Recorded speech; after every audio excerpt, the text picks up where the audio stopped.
तो उसने कहा कि मैंने इमाम अली नकी और हादी को खत लिखा और मैंने पूछा, मैंने कहा एक शख्स चाहता है अपने इमाम के साथ राज और नियाज की बातें करे और अपनी मुश्किलात को इमाम के सामने पेश करे जैसा कि वो अपने खुदा के साथ राज और नियाज करता है और अपनी हाजतों का इजहार करता है।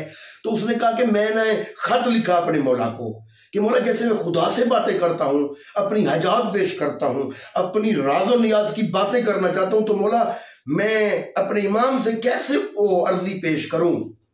तो मौला ने ये नहीं कहा कि तू मुशरिक हो गया है, तू मुझे खुदा से मिला रहा है, जैसी बातें खुदा के साथ करनी चाहिए बस वैसी बातें खुदा ही के साथ करनी चाहिए, हम तो अल्लाह के नुमाइंदे हैं, अल्लाह की हुज्जतें हैं, अल्लाह वाली बात हमसे ना करो। लेकिन मौला कहते हैं, वो बंदा कहते हैं कि मैंने मौला से कहा कि जैसे खुदा के साथ राज और नियाज की बातें करते हैं, जैसे खुदा को हम अपनी हजात पेश करते हैं, तो आपसे कैसे करें। तो मौला ने ये नहीं कहा कि ये शिर्क हो जाएगा। आगे मौला ने उसका जवाब लिखा। सैयद अहमद मुस्तंबत मुज्तहिद है, उनकी किताब है, पेज नंबर मैंने बता दिया है, फिर सुन लो 190 और 191। तो ये मौला ने जवाब लिखा है। मौला ने इसकी जिल्द नंबर 2 है। इसमें मौला ने जो जवाब लिखा कमाल का जवाब है। मौला फरमाते हैं बिस्मिल्लाहिर्रहमानिर्रहीम, इन कान अला का हाजतुन फहर्रक शफतो ई का फइन्नल जवाबा याती का। जब भी तेरी कोई हाजत हो तुम फकत अपने लबों को हरकत दो और मुतमईन हो जाओ।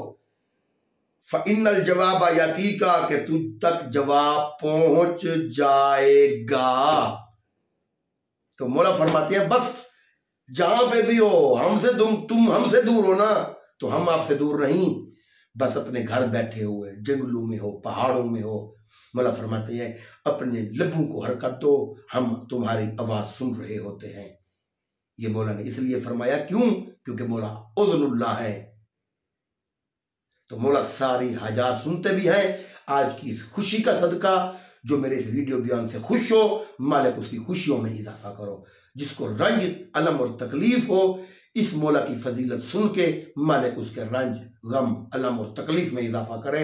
अली वालों को जिशन पर नूर मुबारक हो या अली मदद।